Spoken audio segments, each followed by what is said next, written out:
Senator Sheldon Whitehouse just detonated a political bombshell in the Senate, confronting Pam Bondi with a rapid-fire series of questions she could not or would not answer. From missing FBI cash to Epstein-related financial red flags, Whitehouse dismantled her defenses in real time. This hearing didn't just get heated, it exposed something far deeper. Good morning. What became of the $50,000 in cash that the FBI paid to Mr. Homan in a paper bag, evidently?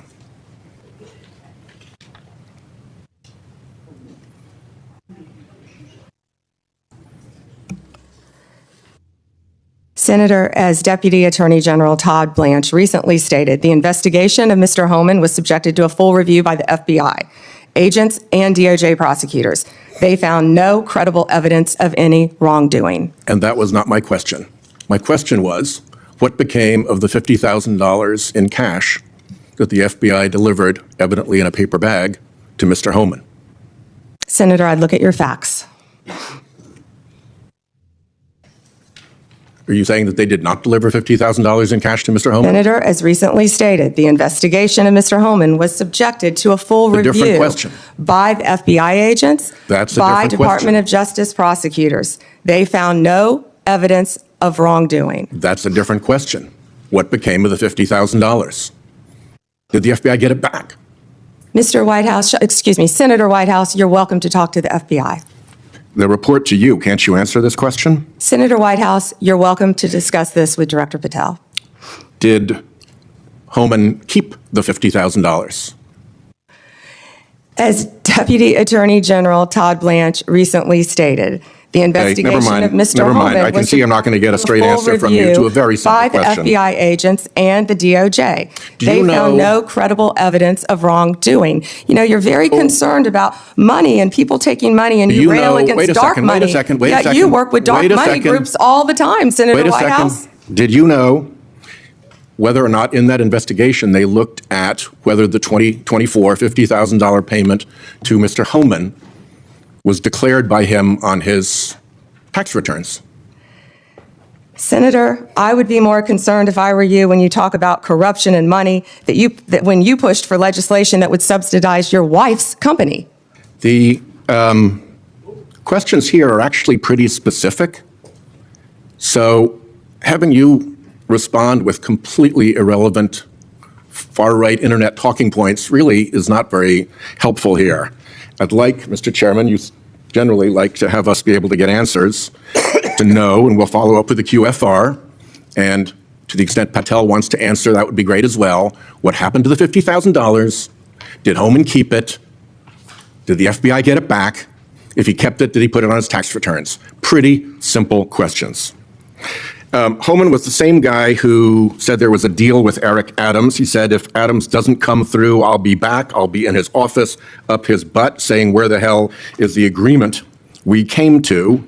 Which brings us to the OPR investigation of prosecutorial misconduct by Emil Bovee, because he was also involved in that transaction. Yeah. What became of the OPR investigation of prosecutorial misconduct by Emil Bovee? Yeah, Senator Whitehouse, to correct you for one moment, that would be the Honorable Judge Emil J. Bovee III to you. Not at the time of this. He was an employee of the Department of Justice. And what became of the OPR investigation? It's all pending litigation, Senator. I can't discuss pending litigation nor personnel matters. OPR customarily publicly says when there's an investigation, and at the end of it, they provide a summary. Why can't you say whether there is an OPR investigation and whether, if it's concluded, there's a summary? Senator, I'm not going to discuss personnel matters. Even public ones? Senator, I'm not going to discuss personnel matters. So, Kash Patel told this committee that his grand jury testimony after immunization, after initially pleading the Fifth, was, and I quote, sealed by the Department of Justice. How and when and why was his testimony sealed, and by whom? Senator, I'm not going to discuss any testimony, especially testimony that could be sealed with you. No, the question is, was it or was it not sealed? Senator, I'm not going to discuss that with you. Well, he also said that he worked with the Department of Justice to have his transcript released publicly. How and when was his transcript released? Presumably, if he released it publicly, that's something you can discuss because it's public.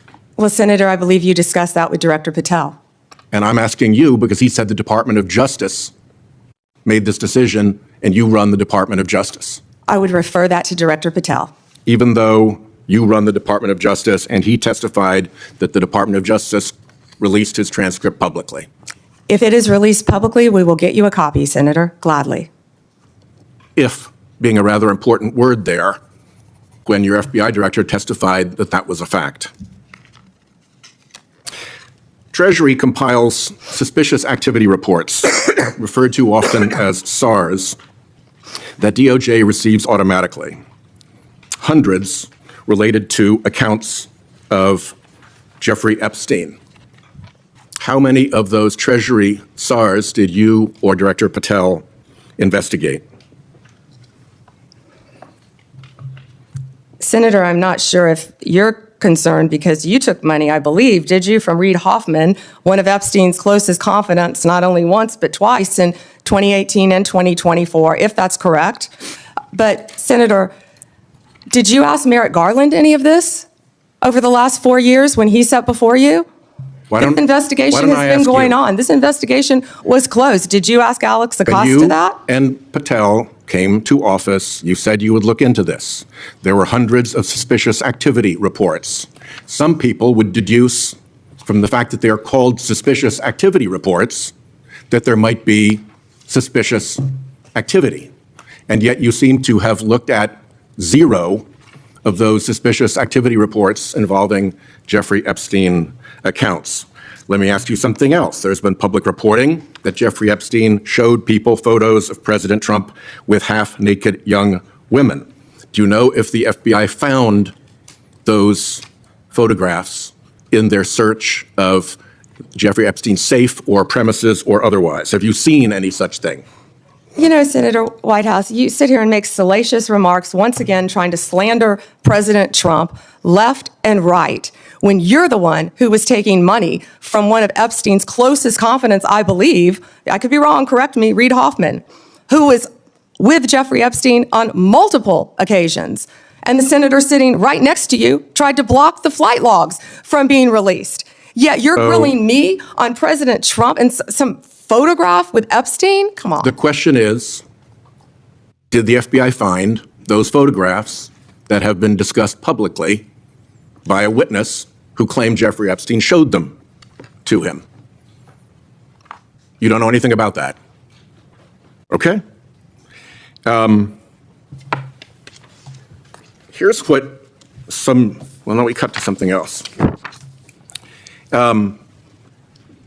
The Marshal Service is supposed to protect our federal judges.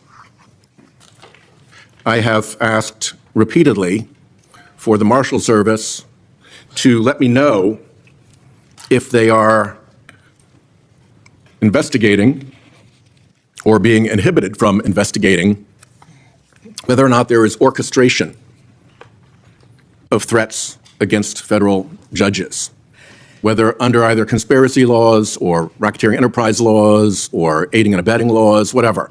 But as you know, there's the person who says the threat, and then there may very well be somebody orchestrating the threat behind them. Mm-hmm. Is the Marshal Service allowed to investigate orchestration of threats, and do you know if they've taken one step to do so? May I answer the question, Chairman Grassley? The time has expired. I think it's a convention of the committee that if I've started my question in my time, you may answer the question. I was asking the chairman. Okay, before I go to Cornyn. She wants to answer the question, Chairman. Oh, please go ahead. I thought you said you didn't want to answer it. Yes, I'm sorry. Sir. Thank you. Senator Whitehouse, I would be happy to sit down with you regarding any threat to any federal judge in this country. We take threats very seriously. I will set a meeting with you, with Director Serralta of the U.S. Marshals, and I will be there. And we will talk about any threats on federal judges. Including orchestration. Who threatened them or who orchestrated them. Bingo, thank you.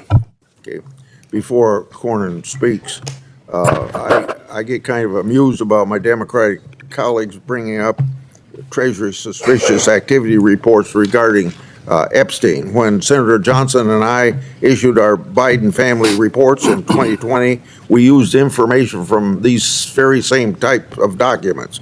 And you know what? We were criticized by our Democratic colleagues for doing so, and for years they ignored the evidence of the Biden family criminality.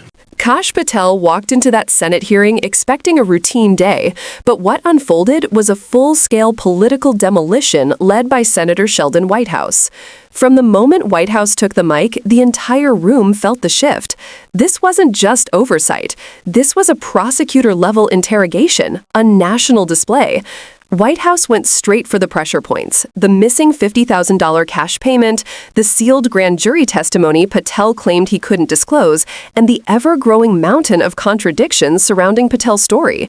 And when Pam Bondi tried to spin, deflect, and dodge like she was on a cable news set instead of under oath, Whitehouse shut it down with surgical precision. Every time he asked a direct question, where's the money? Who sealed the transcript? Did the FBI investigate Epstein's suspicious activity reports? Bondi ran to the same escape hatch: irrelevant talking points, Trump world deflections, and personal attacks that only highlighted how weak her position actually was.